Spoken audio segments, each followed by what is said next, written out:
How to download and play chess.com on Android. So if you want to download and play chess.com on your Android, then what you need to do is first open up your Play Store application.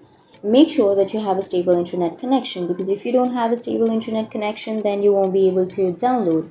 So make sure, and then you can go for the search and search for chess.com. And once you've searched for chess.com, here you will have the application. If you want to install the application, simply tap on install. And once you tap, it will take some time to install the application, and just wait for 1 or 2 minutes. And once you've downloaded, you can simply tap on play, which is on the right side. And now you can simply tap on play once it's installed.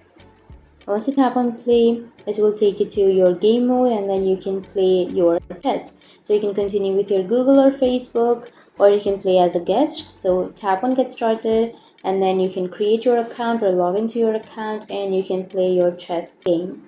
So that's how you can download and play chess.com on Android. And if you have any questions, feel free to comment below. Thanks for watching.